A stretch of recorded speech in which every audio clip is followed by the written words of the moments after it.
There's the screen. All right. So this is Chief Gadalathan. The requirements to become a chief. To earn the rank of chief's warrior, a warrior must do the following during battle. 1. Touch or strike the first enemy down, dead or alive. 2. Wrestle a weapon from an enemy. 3. Enter the enemy camp at night and steal an eel mount.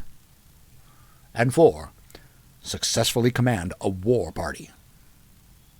Once all 4 requirements are met, the other chiefs gather together in a formal ceremonial.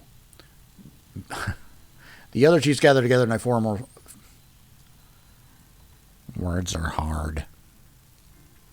Once all 4 requirements are met, the other chiefs gather together in a formal ceremonial meeting to review the warrior's achievements. Once the warrior is found to be worthy, the chiefs make a ceremonial armband outlining the new chief's war honors. The armband is presented during the naming ceremony. Warriors elevated to chief have a public naming ceremony.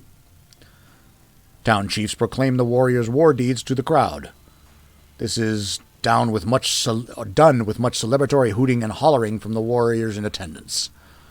Once all the war deeds are announced, the head chief presents the armband to the Queen Ethelyn Aronoth for official consideration. The Queen announces her approval and invites the Minister of Defense to step forward. They place their hands on the warrior's head and proclaim a new name for the warrior chief. The newly instated chief then sits in the center of a ceremonial dance outlining the glorious battles within the tribe's history. The ocean bears witness to your deeds, and the Gadalathan listen. I declare myself one with the ocean, a seeker of the old ways. I wish that Aquariel's path and the path he has been called to be declared as one. With this new name, you assume the mantle of courage and strength. Rise in honor, and be known hereafter as Aquariel, the one who strikes true. Queen Ethelyn Aronoth, at the naming ceremony of Aquariel. The chiefs are responsible for taking care of the warriors in the tribal quarter.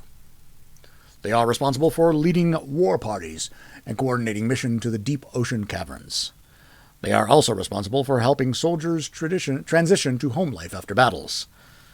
They are responsible for handling negotiations for prisoners. They also draft petitions to the Queen for trade and other city investments. Chiefs regularly meet and counsel together on local issues, including but not limited to hunting, raiding, farming, caring for warriors returning from battle, and presiding over death rituals for deceased warriors. They are responsible for knowing the affairs happening in their quarter, and provide the Queen with monthly written reports.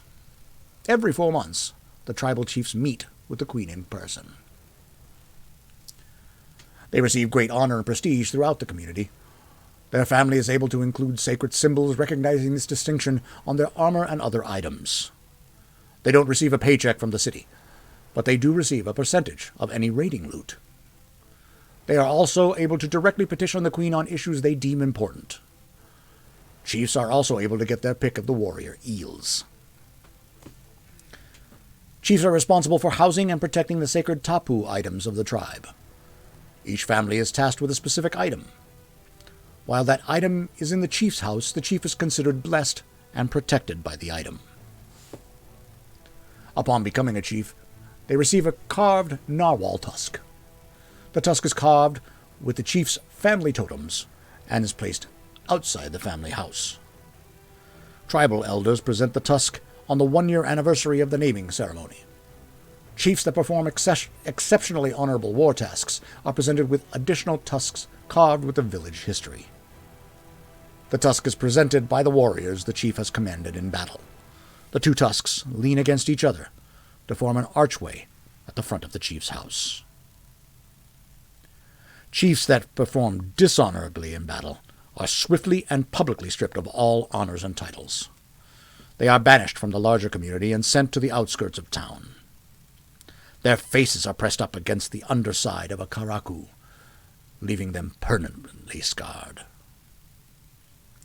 Banished chiefs are sent through the city as what is known as the Walk of the Huakaba. After being marked by the Karaku, their weapon is broken in half, barnacles are placed on top of any honorable tattoos, and they are marched through the center of town. Members of the tribe line both sides of the street, throwing things at them and shouting out curses and jeers. Warriors are expected to be especially loud in their condemnation. Warriors that do not join in are considered sympathizers and supporters of cowardice. All right.